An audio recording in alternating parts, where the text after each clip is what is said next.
Muy buenos días, amados hermanos y hermanas. Nuevamente está con ustedes el hermano Alexander Castellanos, siempre desde la Iglesia de Cristo en Ciudad Merliot, República de El Salvador. Estamos estudiando cada primer día de la semana el libro de Génesis y estamos en el capítulo 47. Allí en este capítulo 47 se trata sobre el asentamiento en Gosén y la hambruna en progreso. O sea, se trata del asentamiento en Gosén de Jacob y su familia. Vamos, como siempre, a pedir la dirección de nuestro Señor. Padre eterno, una vez más te agradecemos infinitamente porque nos ayudas a poder transmitir tu palabra y que ella nos ayude inmensamente en cada una de nuestras vidas. Siempre pidiéndote que sea el Espíritu Santo quien me guíe, que tú seas muy honrado y glorificado y que haya crecimiento espiritual para cada uno de nosotros. En el nombre de nuestro Señor Jesucristo. Amén. Amén. Hoy vamos a ver las partes 3 y 4 de este estudio. Y estas partes 3 y 4, las dos partes van a tratar sobre las lecciones que nos da el capítulo 47. Y el tema que vamos a estar estudiando ahorita es el camino de la sabiduría, que trata desde los versos 1 al 26 del capítulo 47 de Génesis. Les repito pues, el camino de la sabiduría. Dios siempre se ha preocupado por el hombre y por su señorío adecuado sobre la tierra y sobre todas sus criaturas. En el principio, cuando Dios creó a la humanidad, o sea, hombre y mujer, los hizo a su imagen. Dios les dio señorío en los peces del mar, en las aves de los cielos, en las bestias y en toda la tierra y en todo animal que se arrastra sobre la tierra. Génesis 1:26. Y luego el versículo 28 dice que cuando los bendijo Dios, les dijo: fructificad y multiplicaos, llenad la tierra y sojuzgarla y señoread en los peces del mar, en las aves de los cielos y en todas las bestias que se mueven sobre la tierra. Sin embargo, Dios no le dio a la primera pareja ninguna advertencia específica sobre señorear sobre otras personas o sociedades, ya que no existían en ese momento. Entonces, la primera tarea de Adán y Eva incluía el sabio señorío sobre sus propios pensamientos y sobre sus propias acciones, donde habían de encontrar la sabiduría necesaria. Bueno, la sabiduría viene de Dios, que nos hizo, por supuesto. Amén. Y Él ha puesto verdades fundamentales sobre el bien y el mal en nuestro corazón como criaturas hechas a su imagen.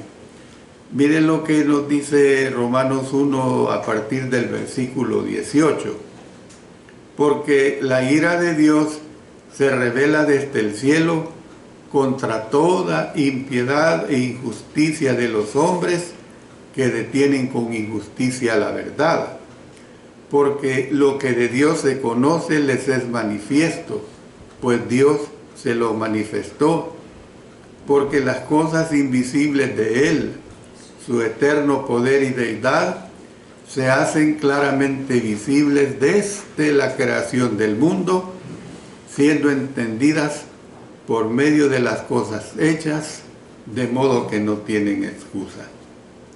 Entonces, además, la sabiduría vino al hombre por medio de la revelación especial, cuando Dios reveló su voluntad a Adán y luego a su pueblo por medio de Moisés y los profetas. Mire lo que nos dice el libro de Hebreos en el capítulo 1, versículos 1 y 2. Dios, habiendo hablado muchas veces y de muchas maneras en otro tiempo a los padres por los profetas, en estos postreros días nos ha hablado por el Hijo, a quien constituyó heredero de todo y por quien asimismo hizo el universo.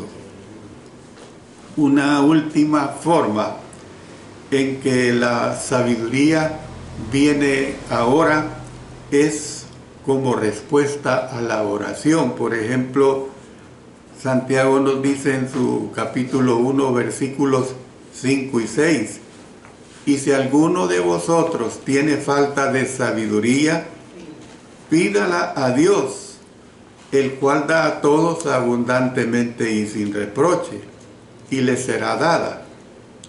Pero pida con fe, no dudando nada, porque el que duda es semejante a la onda del mar, que es arrastrado por el viento y echado de una parte a otra. Entonces, estoy diciendo que una última forma en que la sabiduría viene ahora es como respuesta a la oración, cuando buscamos la dirección de Dios en la toma de decisiones difíciles. La sabiduría se basa en aprender la verdad de Dios. Sin embargo, también tiene que ver con saber discernir y con saber aplicar la verdad de Dios en momentos cruciales de la vida. La sabiduría es lo que distingue al hombre de otras criaturas. Los animales actúan únicamente sobre la base del instinto, sin tener en cuenta lo correcto o lo incorrecto. El hombre no es meramente un animal, más bien es un ser moral y espiritual. Tiene que lidiar con preguntas muy difíciles, tratando de discernir lo que debe decir o cómo debe comportarse. Cuando el cristiano, pues por fe, abre su corazón a Dios y ora pidiendo sabidurías sobre la mejor manera de responder en una situación difícil o cómo percibir la voluntad de Dios en un momento de crisis, la promesa del Señor es bendecir tal oración. Y ya lo hemos visto según lo que nos dice Santiago 1, 5 y 6. Entonces, ¿qué es lo que vemos? Que en este sentido, el autor de Proverbios personificó la sabiduría de la siguiente manera. Vamos a Proverbios 8, 14 al 16. Conmigo está el consejo y el buen juicio. Yo soy la inteligencia, mío es el poder. Por mí reinan los reyes y los príncipes determinan justicia. Por mí dominan los príncipes y todos los gobernadores juzgan la tierra. Pues según este texto, la sabiduría incluye la inteligencia y la capacidad de juzgar correctamente. Está estrechamente relacionada con el tipo de conocimiento que las personas desarrollan a medida que adquieren experiencia en el mundo. Por supuesto, fue el problema básico que confrontó a Adán y a Eva cuando Dios los creó y los colocó en el huerto del Edén. Intelectualmente eran como niños, sin saber nada del bien ni del mal, ni del dolor ni la muerte. Ya usted puede imaginarse que así los había creado Dios. Ellos no podían diferenciar lo que era bueno o lo que era malo. Solo veían lo bueno. Ellos no podían quejarse de un dolor porque como no habían pecado no tenían ese problema. No podían pensar en cuanto a su existencia porque hasta que pecan se da el problema de que vendría la muerte sobre ellos. Tampoco estaban preparados para la forma engañosa en que la serpiente torcería la verdad y la haría parecer razonable. Tenían únicamente una prohibición: no comer del árbol del conocimiento del bien y del mal. Si no obedecían las instrucciones de Dios, morirían. Mire lo que les dice en el verso 17 del capítulo 2. Más del árbol de la ciencia, del bien y del mal no comerás, porque el día que de él comieres, ciertamente morirás. Yo creo que cuando ellos reciben esta advertencia, no la entendían a plenitud. Aunque Dios les había advertido con sabios consejos, carecían de inteligencia, o sea, sabiduría, pues, para percibir la manera sutil en que la serpiente los engañó para desobedecer la voluntad de Dios. El enfoque de la serpiente parecía muy razonable, porque hizo parecer que la fruta era codiciable para alcanzar la sabiduría, como si Adán y Eva pudieran ser como Dios. Por eso les dice en Génesis 3, 5 y 6, sino que sabe, en Génesis capítulo 3 por supuesto, sino que sabe Dios que el día que comáis de él, serán abiertos vuestros ojos y seréis como Dios, sabiendo el bien y el mal. Fíjense que si hubieran sido astutos, ellos hubieran replicado y decir, bueno, pero si solo conocemos el bien, ¿por qué quiero conocer el mal? Miren el versículo 6, y vio la mujer que el árbol era bueno para comer y que era agradable a los ojos y árbol codiciable para alcanzar la sabiduría. Y tomó de su fruto y comió y dio también a su marido, el cual comió así como ella. Esta tentación pues apeló a su orgullo.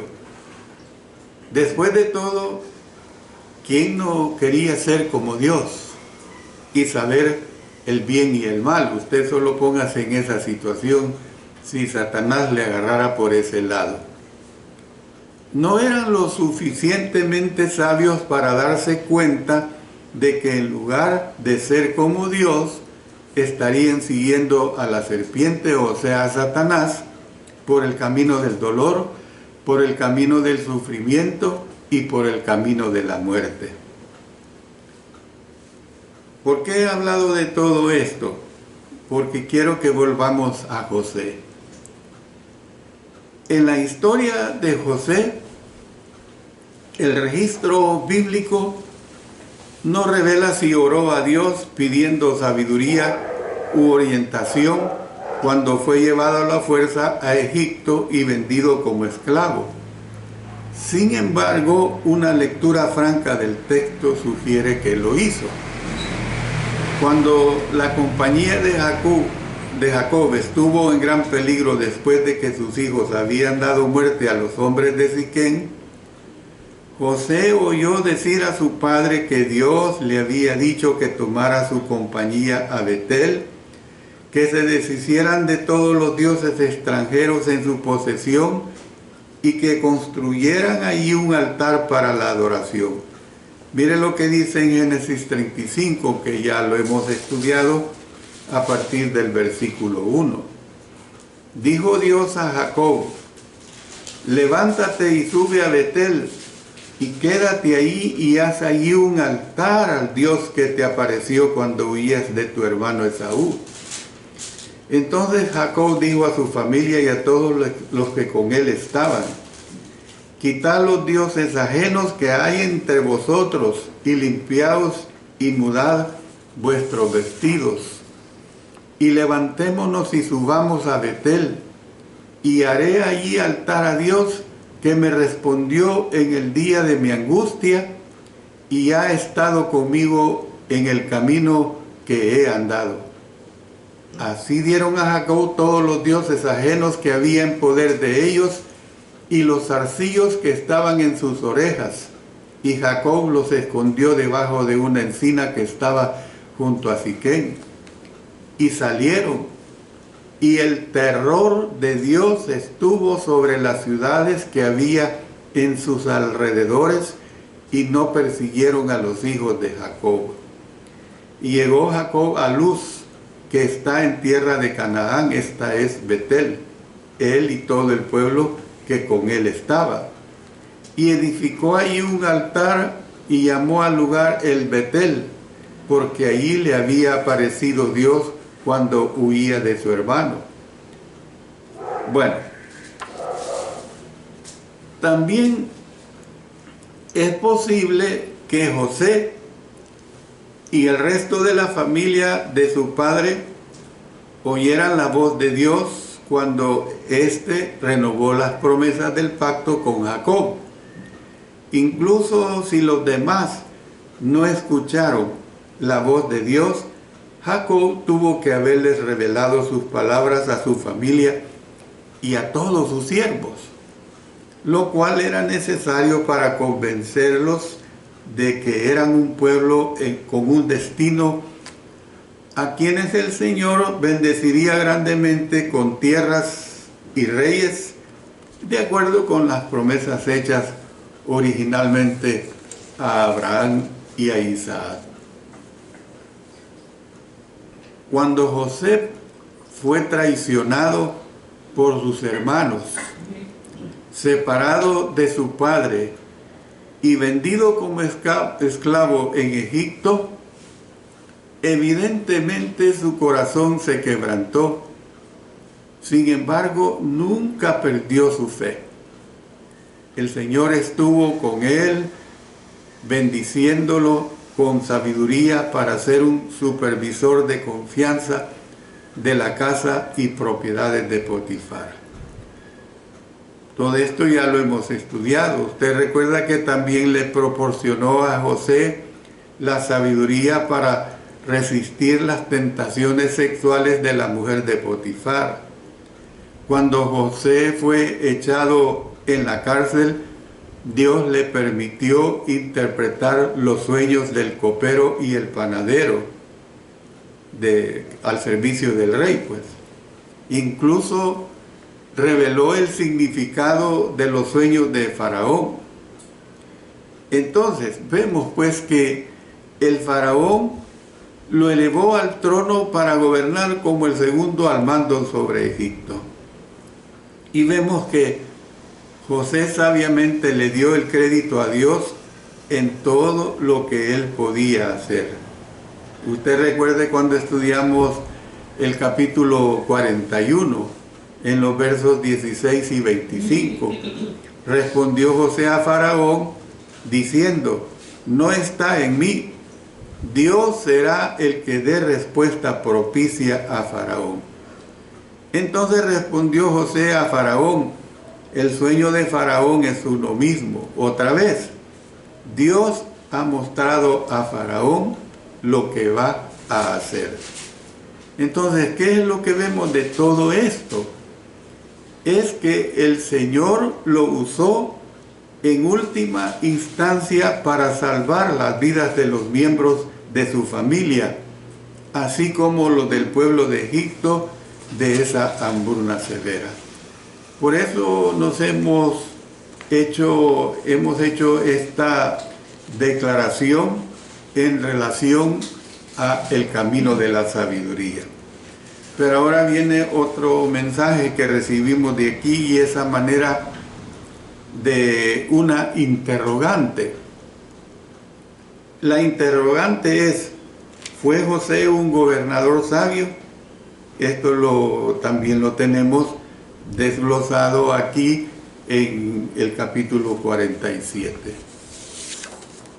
José ha sido criticado por algunos comentaristas por lo que ven cómo es que su uso indebido del poder durante la gran hambruna que se dio allí en Egipto.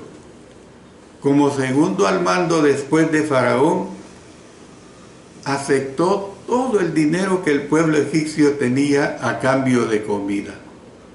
Y luego tomó todo lo que poseían, incluyendo sus animales, incluyendo sus tierras, incluso compró al pueblo mismo, haciéndolos esclavos del rey.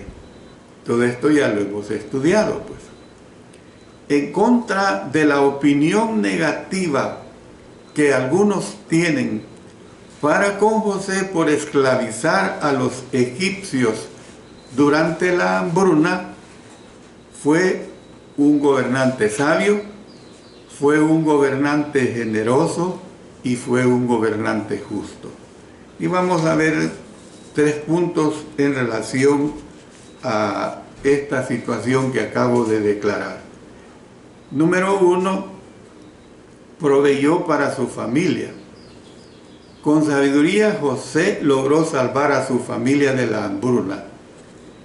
La sabiduría dada a José por Dios, usted recuerde en este capítulo 41 también, en los versos 39 hasta el 41. Y dijo Faraón a José, pues que Dios te ha hecho saber todo esto. No hay entendido ni sabio como tú. Tú estarás sobre mi casa y por tu palabra se gobernará todo mi pueblo. Solamente en el trono seré yo mayor que tú. Dijo además Faraón a José, he aquí yo te he puesto sobre toda la tierra de Egipto. Entonces, le permitió anunciar 7 años de prosperidad y 7 años de hambruna. Y también asesorarle a Faraón a hacer preparativos para sobrevivir a esos años difíciles. Más adelante, el agradecido Faraón le dio a la gente de José un lugar permanente de residencia en Egipto. O sea, hay que entenderlo esto, que Faraón procede de esta forma porque él estaba muy agradecido con lo que José le había revelado en esos sueños que tuvo. Y luego, evidentemente, también por la sabia administración que había tenido, además de que José era un hombre honesto, era un hombre que no se aprovechó de todos los recursos monetarios que se dieron, sino que le entregó a Faraón todo el dinero que percibía que se daba en esta hambruna y que el pueblo lo proporcionaba. Faraón hizo de José el visir sobre Egipto y puso todos los recursos del país a su disposición.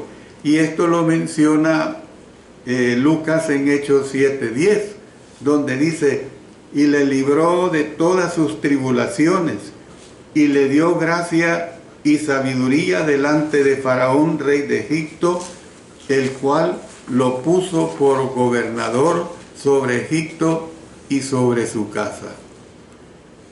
Un honor así otorgado a un joven esclavo por un rey era prácticamente desconocido en el mundo antiguo. Sin embargo, más estaba por venir. A pesar de que José era un hombre joven, a él se le refirió como padre de Faraón y por señor de toda su casa y por gobernador de la tierra de Egipto. Entonces, la única explicación posible para todo ello era el gran respeto del rey para con este joven hebreo y su sabiduría. Es por ello, pues, que Faraón le dio permiso para trasladar a su familia a Egipto con el fin de sobrevivir a los restantes años de sequía y de hambruna. Muchos años antes, Dios le había anunciado al bisabuelo de José, o sea, Abraham, que sus descendientes vivirían en tierra extraña por 400 años. Usted recuerde que esto lo estudiamos en Génesis capítulo 15. Puesto que el Señor también describió el tiempo del regreso de Israel a Canaán como en la cuarta generación, José podría no haber entendido sobre el exilio, podría no haber entendido ni la cantidad de tiempo que su familia residiría en Egipto. Sin embargo, quería que tuvieran un lugar seguro y fructífero para vivir hasta que Dios estuviera listo para devolverlos a su tierra natal patriarcal. Esto es evidente debido a su instrucción en el hecho de muerte de sus hermanos. Cuando fuera que tuviera lugar el éxodo, que eso se da después de esos 430 años, tenían que llevar sus huesos con ellos fuera de Egipto y sepultarlos en la tierra prometida, porque esa fue la petición que él hizo. Dice que hizo jurar a José a los hijos de Israel diciendo: Dios ciertamente os visitará y haréis llevar de aquí mis huesos. Entonces, esto es bien claro.